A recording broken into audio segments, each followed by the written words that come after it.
Okay, we're ready. Okay, thank you, Sarah. Good evening. This is Design Review Commission for Wednesday, October 27th. First item on the agenda is roll call. I'm the chair, Glenn Cass. Let's go through roll call. John? John Gray here. Armin? Here. Kristen? Here. And Eugene is not showing on my screen at this time. If he comes later, we'll mark what time he has arrived. Okay, next item is adoption of the agenda. Do I have a motion to adopt the agenda, or do I have any revisions that are required? I'll move to adopt. Thank you, John. Do I have a second? Kristen is seconding. All in favor, John? Aye. Armin? Aye. Kristen? Aye. And Glenn is aye. Next item is public comments. This would be for items that are not on this evening's agenda, but under the purview of this commission. Do we have any raised hands or star nines this evening, Sarah? I don't see any right now. If you would like to make a public comment, please use the raise your hand function at the bottom of your screen or press star 9 if you're calling in. There are no hands raised. Thank you. Next item is the consent calendar. We have 3 minutes of meetings to approve, and the attendance was not consistent on them. So let's approve them each individually. The first one is August 25th. Everyone here was present at that meeting. So do I have a motion to adopt that meeting minutes, or do I have any revisions? I'll motion to adopt. Thank you, Kristen. Do I have a second? Yeah, second. Thank you, John. So all in favor, say aye. John? Aye. Armin? Aye. Kristen? Aye. And Glenn is aye. Next meeting minutes are September 15th. I believe John was not in attendance on that meeting. That's right. So the other 3 this evening can go ahead. Do we have a motion to adopt those minutes? I move to adopt. Thank you, Armin. Do I have a second? I'll second. Kristen seconds. All in favor? Armin, Aye. Kristen, Aye. and Glenn is aye.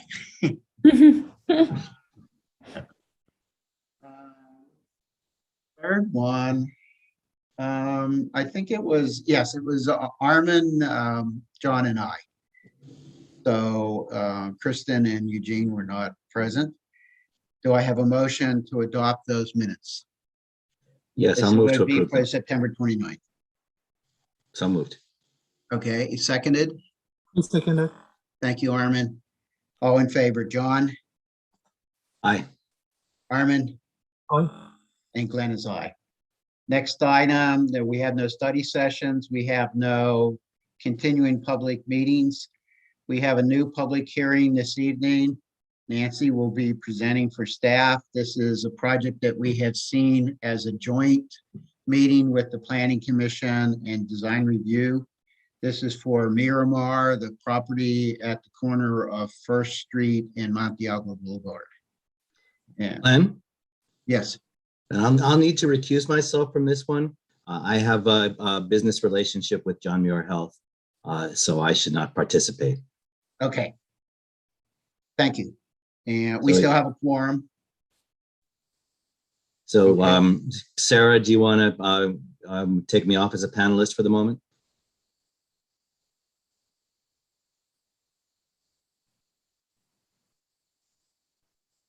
Sarah, you're muted. Yes, I can go ahead and do that.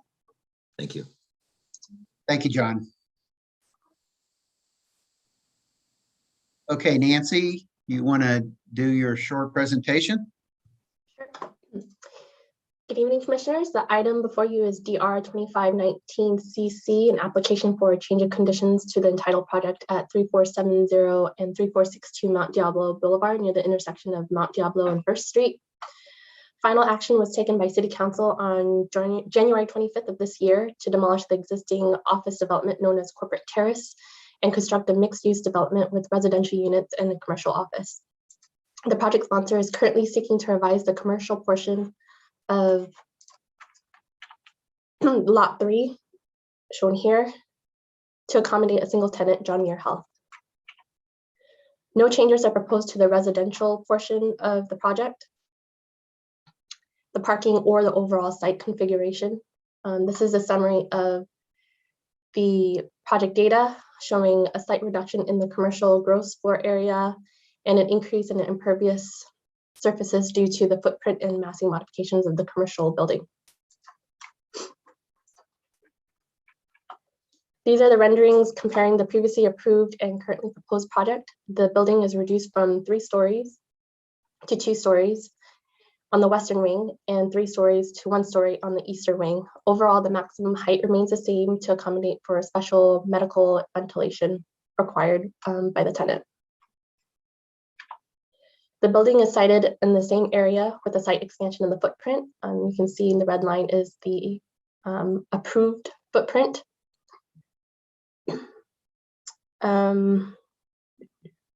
And the massing reduction reduces the gross floor area by approximately 7,300 square feet, but reduces the overall usable area by about 1,500 square feet.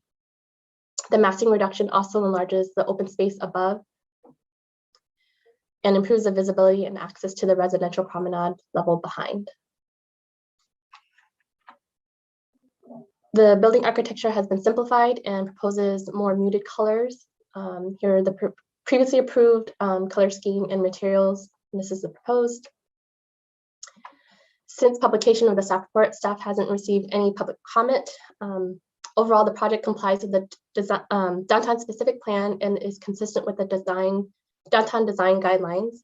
However, it doesn't meet one of the objective design standards with respect to height and scale, number 1, since it proposes a consistent height for a linear distance exceeding 60 feet on the western wing. Staff recommends that this is addressed by providing facade articulation to break up the height on the western wing. And staff recommends the commission conduct a public hearing, review the project, and forward the application to City Council with a qualified recommendation of approval, including conditions for design detail changes. That concludes my presentation. Okay, do we have any questions for Nancy? I have one. Was there any consideration given to leaving the existing commercial with the increased square footage and having John Muir Health only occupy the 2/3 or whatever it is, 75%? I did speak to the applicant about that, but they have not responded on whether they were going to do that. I believe that they will be addressing that when they present. Okay. Any other commissioner comments, questions? Let's move on to the applicant. So I see Mike there. Hello, all. Good evening. Mike Masano, Ward Young Architects. With me tonight to do some presentation are Perry Herreri with Miramar Capital, Michael Minaldo with John Muir Health, and then Rob Matthews and Tom Turkington from KMD Architecture. I'm going to hand it over to Perry to say a couple words, but I did want to make a short correction. We did some calculations today, and just for the record, you'll see in a presentation that the net area was said to be reduced from 1,492 square feet, and the actual reduction is 2,200. I had forgotten to take out a stairwell. So with that, I'd like to introduce Perry Herreri, Miramar Capital. I'm Mr. Chair. I'm Perry Herreri with Miramar Capital. We're the owners of the property. I'm not going to repeat Nancy's presentation, which was very detailed and excellent. I just want to announce tonight that we're very excited to present the possibility of John Muir Health continuing to remain in this community and serve this community and expanding their current operations on the site, which is only 8,200 square feet, to 2.5 times larger, 21,000 square feet, and committing to staying here for a very long time. This is, of course, subject to their board approval and the city council approval. but we're really excited. More importantly, it allows this project to have a viable tenant and move forward. And it really allows this community to benefit from a brand new state-of-the-art healthcare facility that'll serve the Lafayette community. So we're very excited. I think overall the design is more developed and refined. It actually reduces the number of stories. It has a bigger plaza. It connects better to the lane and Mount Diablo Boulevard. And so with that, I'm going to pass this on to Michael Bonaldo, who's the Vice President of Real Estate and Development for John Muir Health. Yeah, thanks for having us here tonight. I'll just keep it really short. We've been in Lafayette for almost 20 years at this site. It's an important location for our patients, and we look forward to the opportunity to continue and redevelop into an expanded location. The location now is very dated, doesn't serve our needs from a technology standpoint, and this new location will allow us both initially some growth on the ground floor and then long-term expansion up onto the second floor. So we look forward to hearing your comments tonight. Okay, is that complete? The applicants? If I might Isn't- weigh in just a bit to talk about some more particulars. I think the key changes that we put in place were to adapt the floor plans and the massing of the building to better reflect the needs of John Muir Health for their standard clinic modules for physician practices. We've also sought to improve the pedestrian access and connection between Mount Diablo Boulevard and the housing beyond, and have done that in part by having a greater separation and differentiation between the entrances for the clinical space and the entrance for the public connection. We've also aligned the height of the plaza with Lafayette Lane, the connecting pedestrian passage at the housing level to improve the access for all users. And the plaza is of a larger size to allow for greater activity on it and to make it more of a community benefit.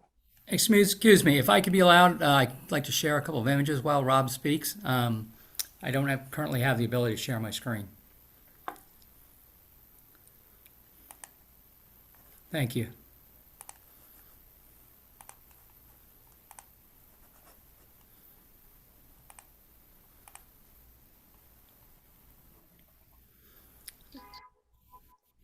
So we've also altered the design of the commercial building to better differentiate it from the housing beyond. We've really worked to make it compatible with that design and also respectful of the palette of the residences, but with a more subdued statement. We've tried to also be respectful of the larger context of the buildings along Mount Diablo Boulevard.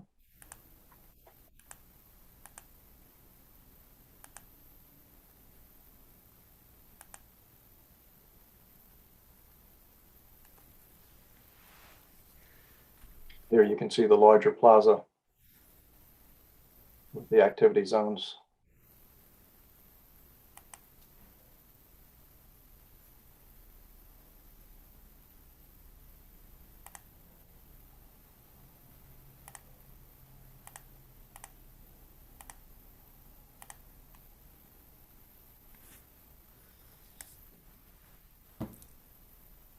And again, the prominence of the public stair and elevator.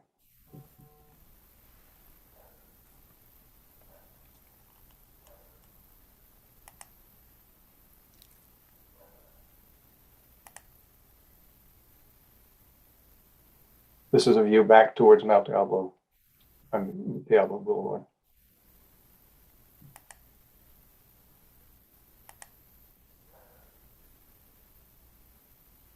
And then from the housing.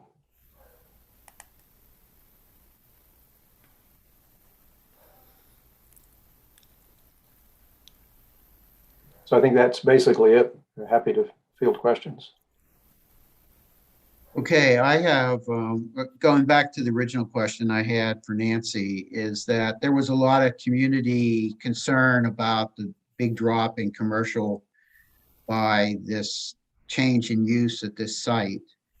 Was there any attempt to try to blend John Muir into the larger structure that was there, the 29,000 square feet, so that we wouldn't have a drop in commercial area?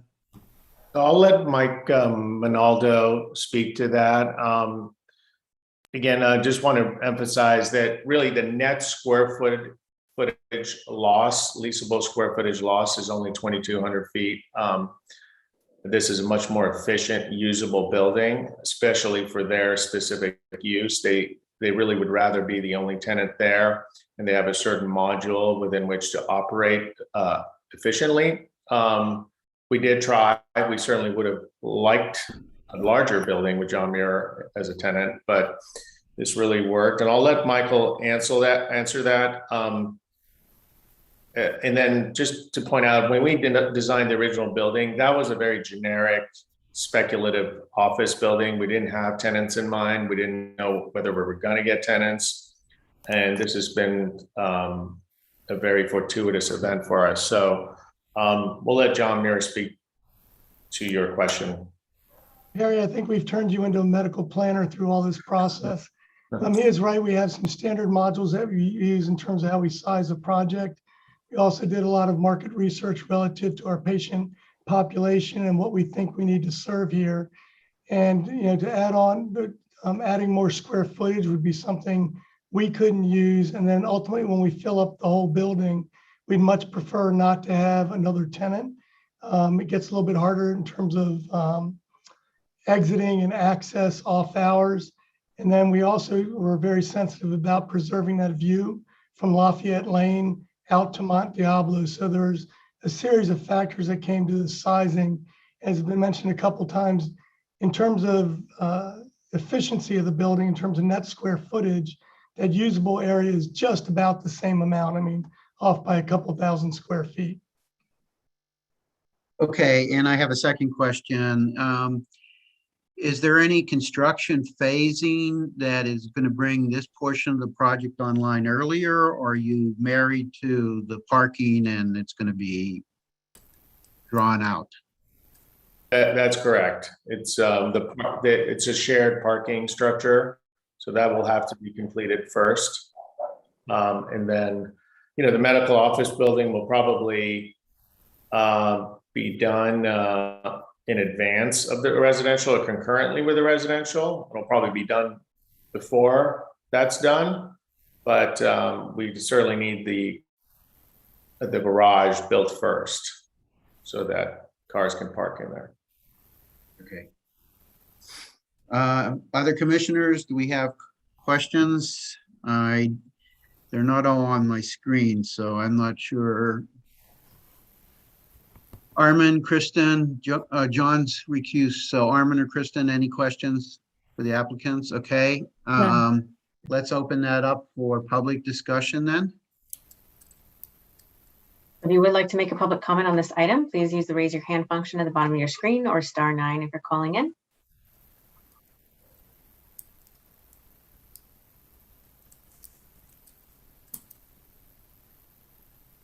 I don't see any hands raised at this time. Okay, do you gentlemen need a rebuttal of no comments, or do we move on to commissioner comments? So let's move on to commissioner comments. Kristen, you want to start today's? Sure. So I'm overall satisfied with the large scale of the plaza, the connection to the street. I would hope, and I assume that as a code compliance issue, that large plaza is accessible also with an elevator. I feel like a ramp, although that would have been quite long, might have been more ideal to just connect everything with the plaza more. But I'm appreciative of that gesture to bring the public into the building. I also appreciate the color palette. I think it feels all acceptable and appropriate. I don't feel like what is presented to us is showing a lot of detail, but based on the staff report, it doesn't sound like it is an inconsistent level of detail compared to the previous presentation. So I don't feel comfortable being too critical if this is what has been acceptable for this project in the past. But I would love to know a little bit more about the siding detail, the stucco details, and the transitions among some of those things, just to get a little more into those details. But overall, my response is pretty positive. Carmen? I appreciate the reduction of the massing and the height of the building, especially at the corner where the plaza is located right now. And I'm in support of what's been presented today. My minor comment is the stair where that elevator is and it's turning to provide access to the plaza. I think that stairs, in terms of the articulation and the detailing of that, it needs a little bit more detail, and maybe it's more of the landscape in front of it. So rather than proposing some low shrubs, it needs a little bit taller landscape to just cover that blank wall, which is happening at the corner, and it's very prominent. Other than that minor comment, I'm in support of what's been presented tonight. Okay, yeah, I'm supportive of what we're seeing. I do like the plaza, the way it's positioned on Lafayette Lane, and that opens up that area to both the public and to the commercial. You know, obviously, I'm disappointed that we are losing a little bit of commercial square footage. I understand why you're doing that, although we could have a tenant like LabCorp or someone in there and have it synergistically. But in any event, I think the colors are fine with me. I guess based on the other commissioners' comments, I don't know if they're looking for it to come back for more details around that elevator, or and then Nancy's comment about 60-foot continuous, some need for additional articulation. I don't, maybe Nancy can address what you were looking at, because I guess there's no resolution put together on this.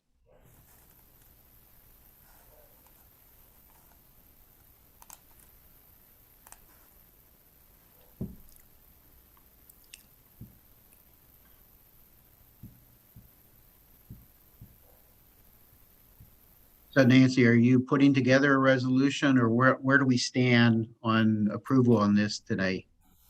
There's no resolution. This is a recommendation to City Council since they are the final action. Okay. Final action. Okay. So we want to make a resolution to move it on to City Council?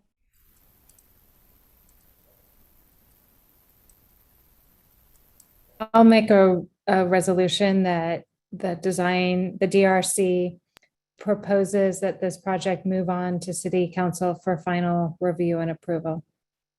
I second that. Thank you. Okay, so all in favor of the resolution by Kristen and seconded by Armin.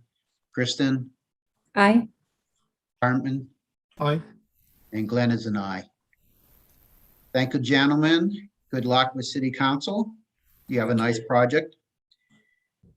We will bring John back and we'll move on to our next item. Thank you. Thank you. Thank you. Thank you.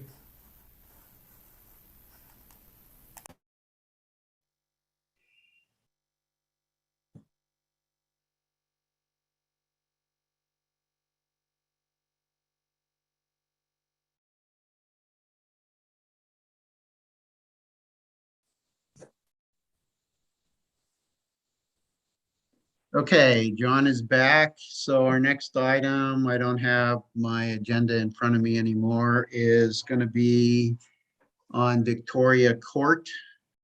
And Joshua is our planner on this particular project. And I see Joshua in attendance. So Joshua, you want to give us a rundown on what the proposal is? Hi, I would be happy to. Let me just prep my presentation. And let me share my screen here. Where are we? Here we go. Share screen. Slideshow. Okay, so this is DR 1420, the Weaver residence, and this is a request for a design review permit for the construction of 660 square foot, 2-story addition to an existing single family residence, and a modification of a variance permit that was previously approved for an interior remodel to remodel part of a garage that was part of the aforementioned variance. And this is located at 978 Victoria Court, as Glenn mentioned. The parcel in question is in green. It has Las Trampas Creek right behind it, a considerable distance from the rear of the property. And then there's a single-story structure on Victoria Court. And this comes off of Victoria Avenue, south of Mount Diablo. So Mount Diablo is up there. And the proposal is an upper floor expansion here for more living space, bedrooms, as well as unconditioned storage space. So like a storage loft attic area and small additions on the front, mainly to make a covered porch. And this is the existing residence right now. So the porch would come out comme ça, and then it would be covered there. And so as you can see, the additions match the style of the residence, and the residence on, sorry, let me go back, on 980. This is an existing 2-story residence. And the 978 Victoria Court proposal merely has these bump outs here for the bedrooms that are in this area. And then this is a storage loft, unconditioned space. And the neighbor on the southern side, it has a similar facade here. There's no windows, so the privacy impacts are, I would say, minimal to go along with the existing foliage there. And as far as visual privacy impacts, the main windows we have concern the looking out to the street and looking back toward the creek area. And here is, I apologize, I didn't have a chance to send this to you beforehand, but the applicant was able to send me a site section illustrating the existing conditions. So we have a second story here at 980, and then there is foliage on this side that would help buffer the additional livable area to the neighbor. And this side of the neighbor's home largely doesn't have any windows, so there are minimal privacy impacts on that. And then here are some 3D renderings of the property. So you can see that they're going to match material and colors to the existing residence. And staff recommends that you review the project and conduct a public hearing, and then adopt DRC Resolution 2021-16, finding the project exempt from CEQA and approving the project subject to conditions. And I believe we have the owners, we have the Weavers in the audience, and we do have the architect, Chris Gilman, in the audience as well. Okay, do we have any questions for staff? I have one question. Joshua, could you clarify for me what the variance was in the past and how this impacts what was previously approved under a variance, and if that should be something we need to consider more specifically in our response to this? Yes, so the variance is V09-01. So it was originally approved in 2001 with conditions by the zoning administrator. And this was to reduce the side yard from the required 5 feet to 2.5 feet, and the aggregate side yard from the required 15 to 7.4 feet for the construction of the addition and an attached garage. I don't have any documentation or record of the proceedings, but I believe that the modification of the variance in question is merely just an administrative component to allow for the redevelopment of the garage that was allowed through that variance in 2001. Thank you. Very helpful. Okay, John, you have a question? Yeah, may I ask a follow-up to that same line? As I look at the drawings, it appears to me that the side yard is not changing at all under this proposal, that there's a little bit of building in the front yard and then up in the center. Am I misinterpreting the drawings, or is that correct? Let me take a quick peek. It appears to be an existing non-conforming setback. That's how I read it, John. For the side that the garage is on, or the side on the north of the property? Well, Side with the garage. I mean, the garage is the one that's less, that they're both non-conforming, but the garage is very, very close to the property line. But it looks like that's an existing condition. I wanted to confirm if that's true. I believe it is, and the variance that was passed in 2001 allowed for that reduction to 2.5 feet on that one side. So the aggregate adds up to 7 feet 4 inches. So presently, it is in conformance due to the variance being passed. Also, this property, because when the parcel map was approved, this was before the zoning code went into effect at obviously Lafayette, and then at the county level, and there's a provision in our code that allows for a reduction in side yard. And there's no change in use. There will still be an attached garage. It's just a reconfiguration of the interior space as well. Okay, got it. Thank you. Any other questions? I guess one follow-up. So if this variance is relating to the side setbacks, so we aren't getting any closer on the south side, I think. On neither side are we getting any closer, but it looks like on the south side, we would be complying with any required setback. But on the north side, that the new storage loft does build all the way out to the edge of the property. So I guess, I mean, I think that's fine. I just don't know if that was also linked to the variance, and we just need to be aware that the storage loft is within what would have been the required aggregated setback. Like, is that something that we need to be thoughtful of as we're responding to this?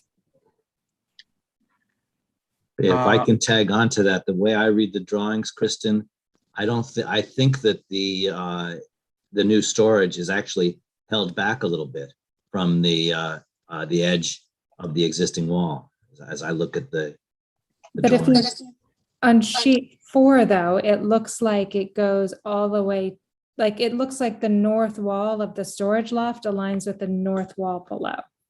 Oh, well, yeah, the plan certainly does make it look like that. The elevations did not. Yeah, so I guess that's, So I don't mean to interrupt, but looking at the plans, it looks like the storage loft, it's merely meeting the existing wall and the existing ridge, and then they're adding a front component of a window for the symmetry for the bedroom on the other side. So the storage loft, it won't be encroaching past the existing wall, and it will continue complying with the reduced side yard setback that was approved by the variance. yeah. And it just looks like the elevation is different than the roof plan and that proposed second floor plan by where the location of that north wall is. I'm I don't have a problem with the new north wall being above the existing north wall. I just wanted to make sure that if that was related to the variance and we needed to be aware of any implications, that we were aware. So, okay. Okay, can we have a presentation now by the applicant?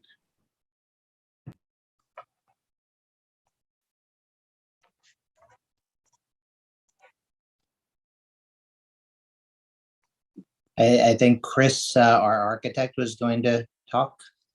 Chris. Okay, he's muted.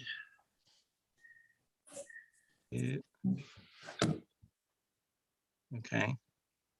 Can you hear me yet? I can hear you, can't see Okay. you. Yeah, and I can see you guys. Okay. You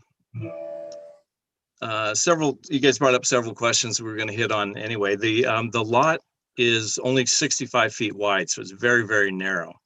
And my understanding of the variance in talking to staff prior to Joshua even being here, the variance, there's not a lot of information into exactly what was included beyond the garage, that side yard setback. And so that storage room that we're talking about at the north end of the house is already there. And there was no record. We looked into that. There's an interior stair that goes up to it that we want to get rid of, but that room is already there and it's built out to the north wall. It's all existing. We're just making a new interior connection to it so we can get rid of the interior stair. The sidewall on the south side is a solid gable wall because it is so close to the property line, and we're not changing that. We're leaving it alone. It's actually a firewall being that close to the property line. And so we can't, they weren't allowed to put any windows in it originally, and we're not planning to change that. So on our second story, we stepped in to meet the actual setback requirement for the zoning. And so we're about 8 feet inset from that south wall with our second story bedrooms. So when we were looking at this, what we did was we had very little room to work with in front, but we had some. And so the only ground floor additions are to widen the garage and to increase the porch size. One of the things we were trying to do was create a defined entry, and we needed a little bit more porch to do that, and put the gable element up over the front door, create a little entry space as you come in. One of the things we were also trying to not do was to work around in the rear yard. They've got that deep courtyard. I don't know, Joshua, if you can put up maybe the site plan page, sheet 1 would show that the best.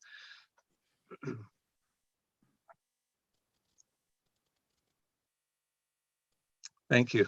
It's a deep in the rear of the house. There's 2 wings that come out, and there's a relatively deep courtyard there.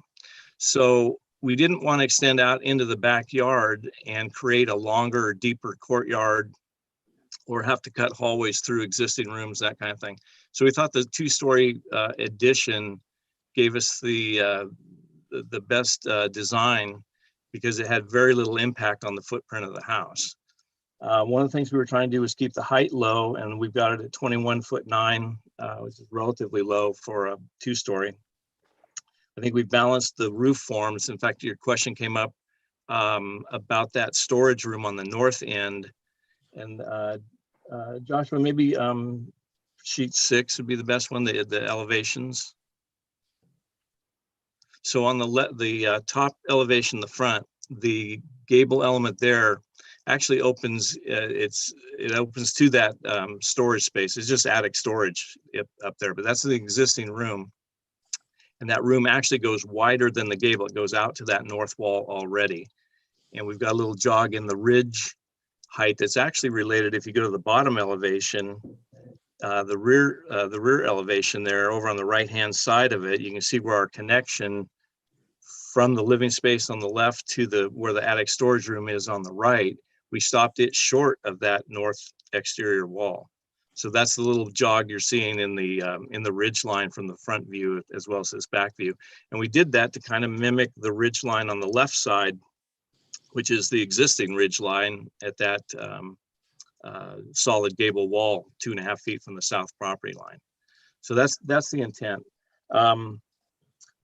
What we wanted to do was just the tandem garage is a problem. It's just inconvenient to use. We've got a little bit of room in the front, so we wanted to widen that garage to a side-by-side arrangement, get the porch and the entry.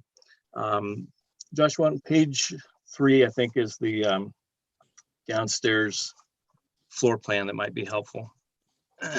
So as we brought the entry in down at the bottom of the sheet there, the garage got wider. The entry and porch got developed in the space we have before the front setback. And then there's a study, kind of as you walk in the front door to the right where the stairs are, there's a study there currently. And so we wanted to take that out and use part of that for the garage and part of that for the stairway to go upstairs.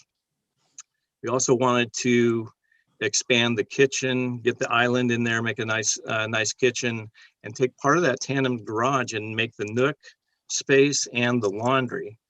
And so that's where the variance comes in, is we're repurposing that use into living space instead of a garage. So we're raising the floor level in there. So it's all on the main floor level. What that did is allow us over on the other side, over by the master bedroom, just below that, there's a master bathroom that we are expanding. We took the existing laundry was over in there, and we were able to take that space and create a larger master bathroom, again, without increasing the footprint of the house. So page 4, Joshua. Thank you. So as you go up these stairs, there's a pair of bedrooms, a shared bathroom, and you can see how it's inset about 8 feet from that existing south solid wall, and then the connection over to that storage space. So anyway, that's where we're showing that storage loft that already exists out to that north wall. That's already there. So I think one of the things we were trying to do was get our windows front and back with the second story. And so we've got windows that face the street and windows that face directly out into the backyard. And we did that for neighbor privacy. Obviously, we didn't want to, even though we could put windows on the south side wall, we chose not to do that and just keep the windows looking forwards and back and not out to the side. And then today we had a discussion with the neighbor to the right-hand side. They are 974 Victoria Court, the Carpenters. And he and I had a discussion, and Tim Weaver and I had a discussion about this. And one of the things, he was concerned about 2 things. One was daylighting into his yard. And so I talked to him about how the second story is set back in. And we often have jurisdictions where they have daylighting requirements where you have to do exactly that. And they've got formulas for setting those walls in and checking roof heights and making sure we're not interrupting the daylight for the neighbor. And this would meet those requirements. His second concern was the windows on bedroom 4. It's facing it's on the east side of the house and it's facing the backyard. We have windows that are centered in that room. We have a pair of 4-foot wide window arrangements, and Mr. Carpenter has a pool deep in his backyard, and he was concerned that those windows would be looking out over his pool. And so Mr. Weaver and I had a discussion about that today, and what we would like to propose, maybe as an added condition of approval, is we were going to eliminate the windows on kind of the south end of that wall. And yeah, you're almost there. Exactly, eliminate those altogether and then take the group next to it and slide it all the way to the north corner. So we have a corner window arrangement exactly at that corner. And so everybody seems to be happy with that. So we're gonna propose that change. If we can make it a condition and have staff review it, I mean, I'd prefer to do that. And other than that, the conditions of approval were fine with us, and we ask for your approval. Thank you. Mhm.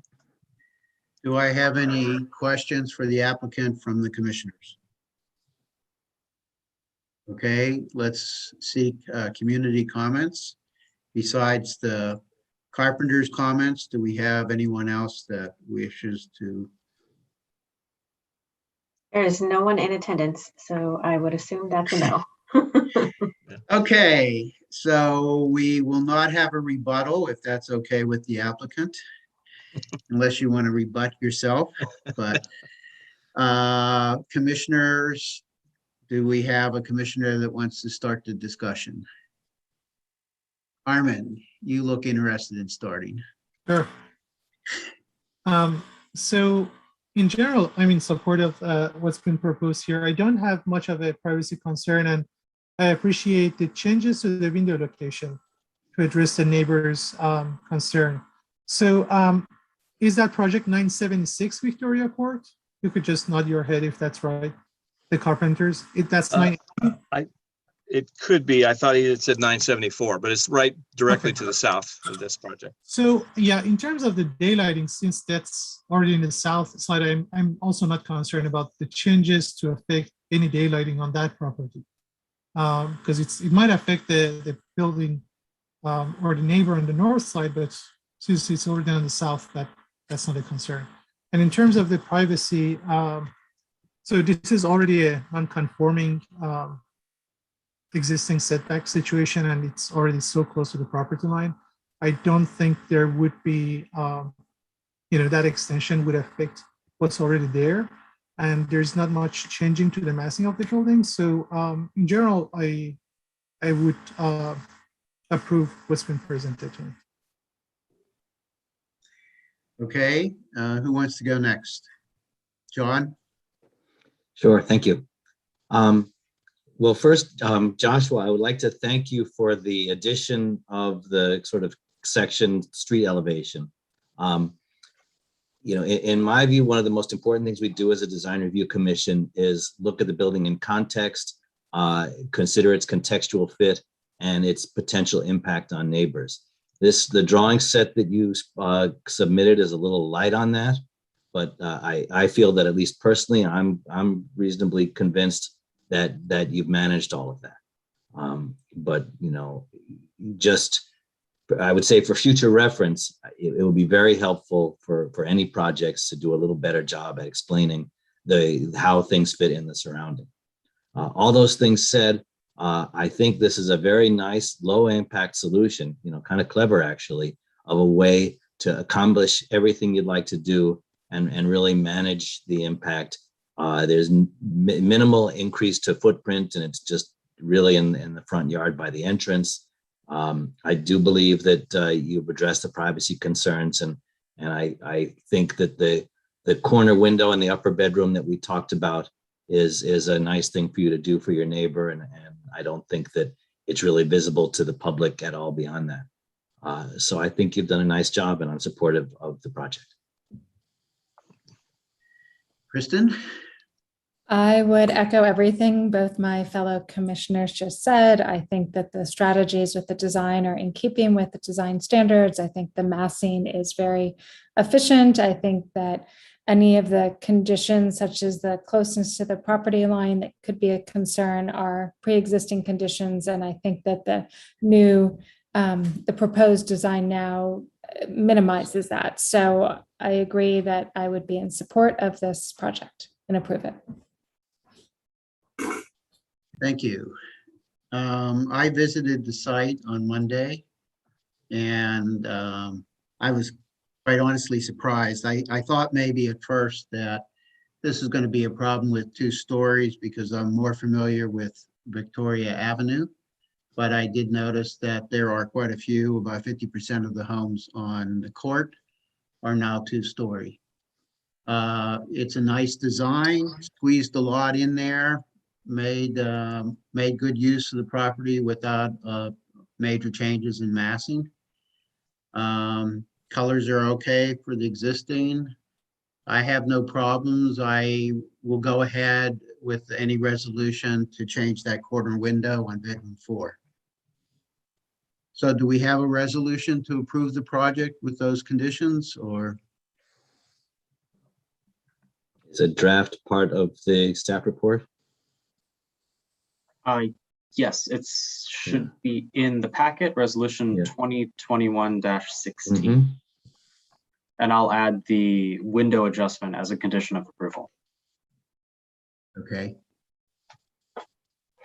Do you need more time to review that resolution, John, or, No, I would move to adopt it. okay? As amended. So, I'll second. thank you. All in favor, John, Aye. Armin, Aye. Kristen, Aye. and Glenn is an aye. Thank you very much. Don't do anything for 14 days in case it's appealed. Congratulations. Thank you. Thank you. Okay, Okay. moving on to the last part of the meeting. We have no other business. Commissioner reports. Do we have any? I do have a request for Sarah to pass on. I know that Laura is new, so we did not receive any notification until Monday. And then the notification I got on Monday was actually a notification for the joint planning and DRC meeting on the 18th. So I had to go back to the city's website to look up the stuff. It would be nice to get the packages a little earlier so we can do some of the exploration on weekends. Again, it's a convenience to us to have it sent to us rather than for us to get out. So, and also the previous meeting, it would be nice if we got an email that says the meeting's been canceled. Okay, again, we're sort of at the mercy of, well, I didn't receive anything and I have to look at the city site to see what has happened, okay? Or to the weekly roundup to see if it's been canceled. Other than that, no other suggestions at this time. Any other commissioners have anything to report? Thank you.